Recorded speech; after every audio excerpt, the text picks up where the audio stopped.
Wildlife crossings are popping up all over the United States, connecting and protecting important species of animals across the country, and a lot more are coming. These crossings are much more than just creating a simple bridge or underpass. They replicate existing ecosystems. In this episode, we're going to take a look at some of these incredible success stories happening throughout the country, from the first projects ever made to the current construction surge in wildlife crossings across the United States, reconnecting wildlife with their natural territory. And with this awesome wildlife camera footage, we will get to see how many of these incredible animals actually use these crossings. So sit back and prepare to be amazed at how humans are now learning to live with nature again. Every year, animals are involved in an estimated 1 to 2 million car crashes in the United States. Those collisions result in expensive repairs, high insurance premiums, severe injuries, and even fatalities to humans and wildlife. Booming populations and ever-increasing traffic has started to isolate all sorts of roaming species, and this has caused increasing accidents on roads, as the animals so desperately try to reach food, water sources, and breeding grounds that they have been using long before human development. However, strategically placed crossings for wildlife in areas of their natural migration patterns are beginning to reverse these trends, as new data confirms extraordinary results of dramatically reduced rates of collisions just in the last few years. The first wildlife bridge in the nation was installed in Utah in 1975 near the town of Beaver, and since then over 60 wildlife crossings have been built across the state. In 2019, the first overpass specifically designed to protect migrating wild animals was opened. The new bridge is 350 feet long and 50 feet wide.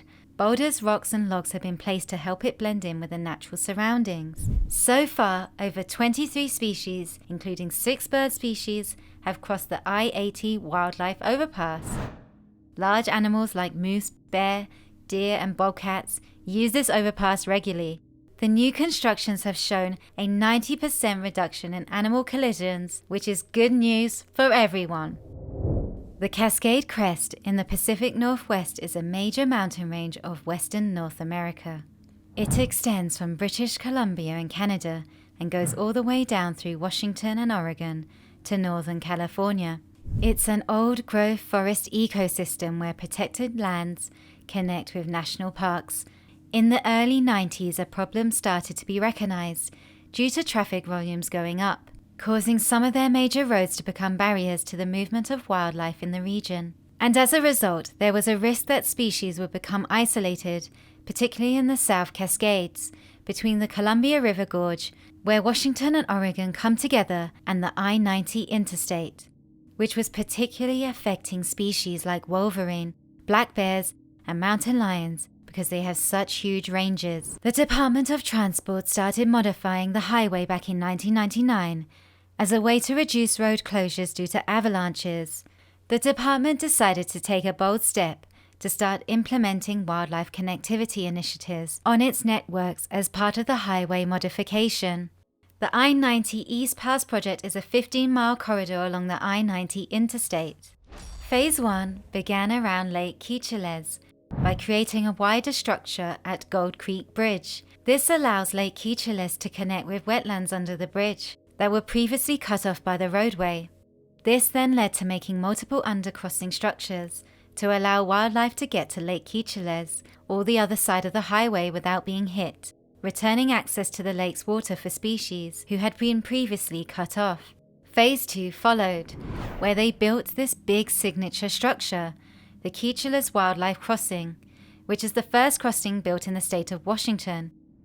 Work began in 2015, and it was completed in 2018. The bridge is 150 feet wide, and there are 8-foot, soundproof walls to protect animals from the noise of the road. The crossing was landscaped with soil, rocks, and native plants. Camera traps were set up to document and record what animals would use the crossing.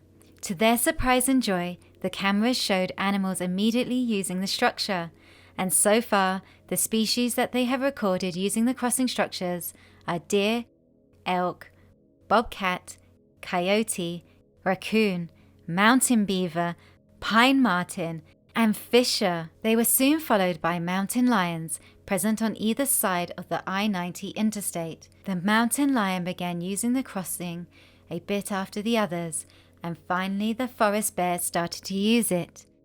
The crossing has rapidly become an incredible success, and in 2021, in July alone, nearly 14,000 animals were documented moving through the crossing structures. A big part of the project to protect wildlife was to put up wildlife exclusionary fences on both sides of the road. The fences guide wildlife to the different crossing areas, and incredibly, only one wildlife vehicle collision has occurred since the installation of the exclusion fence.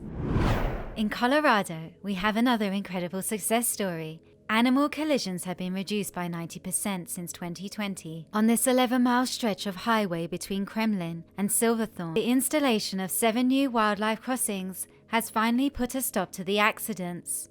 2 overpass bridges and 5 underpass crossings, combined with 20 miles of fencing and openings to guide wildlife into crossings, is almost completely keeping wildlife off the roads. There are also more than 60 wildlife escape ramps that have been installed in the unlikely event that an animal gets trapped on the highway.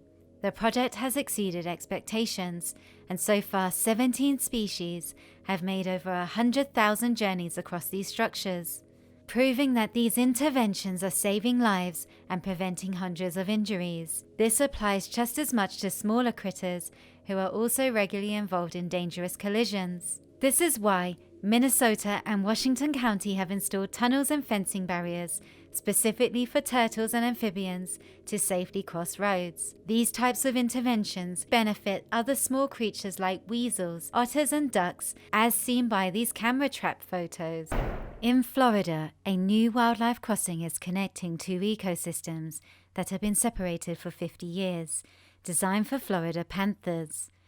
Florida has more than 60 wildlife crossings, and this incredible footage shows gators, bears, deer, and Florida panther using one of the underpasses. Florida's landscape is fragmented by busy interstate highways. The #1 killer of panthers in Florida is vehicles, and without these crossings, multiple species of animals would be isolated, like this dancing skunk and another highly elusive panther, making its way safely across a bridge and through an underpass.